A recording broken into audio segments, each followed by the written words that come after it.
5 முறை நமசிவாயங்கிறதுக்காக 5 முறை கொடிமரம், அந்த நந்தி வாகனம் இருந்துச்சுன்னா அந்த பலிபீடம் எல்லாத்தையும் நல்லா 5 முறை சுற்றி வந்து இடமிருந்து வலமாக சுற்றி வந்து அதற்கு பிறகு உள்ளே போய் சிவபெருமானை பார்த்துவிட்டு அப்புறம் அம்மானை பார்த்துவிட்டு சிவபெருமானை அம்மனையும் 5 முறை சுற்றி வந்துட்டு அப்புறம் பிரகார தெய்வங்கள் எல்லாத்தையும் சுற்றி வந்து திருப்பியும் கீழே வந்து உங்களுக்கு குரு இருந்தார்னா குருவை வணங்கிடலாம், இல்லைன்னா சிவபெருமானே குருவாக நினைத்து அங்கேருந்து வழிபட்டு விட்டு அந்த பொருட்களை நம்மளும் கொஞ்சம் சாப்பிட்டுட்டு பிறருக்கு கொடுத்துட்டு மீதி இருக்கிறத வீட்டுக்கு வந்து ஒரு 5 நிமிஷம் நம்ம பூசை அறையில் வச்சு அதையும் வழிபட்டு அந்த அந்த படையல் பொருட்கள் எல்லாம் நம்ம குடும்பத்தாரோடு அது சாப்பிட்றது தான் இதுதான் முழுமையான பூசை.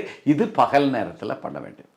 அப்போ இரவு நேரத்தில் கோயிலில் சென்று வழிபடணும். முடித்த உடனே வந்து தூங்கிட்டு இருக்கக்கூடாது, வந்திருந்து சுடலைக்கு சென்று இதை வழிபடணும். சுடலைங்கிறத நம்ம அசிங்கமாக நினைக்க வேண்டியதே இல்லை.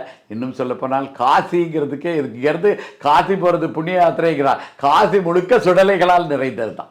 அதனால் அதை இன்றையில் இருந்தாவது அதை நம்ம ஒன்று எடுத்துக்கிடுவோம். நமது முன்னோர்கள் இருக்கக்கூடிய அந்த சுடலையை கொஞ்சம் சுத்தமாகவும் சுகாதாரமாகவும் நம்ம பேண வேண்டும்.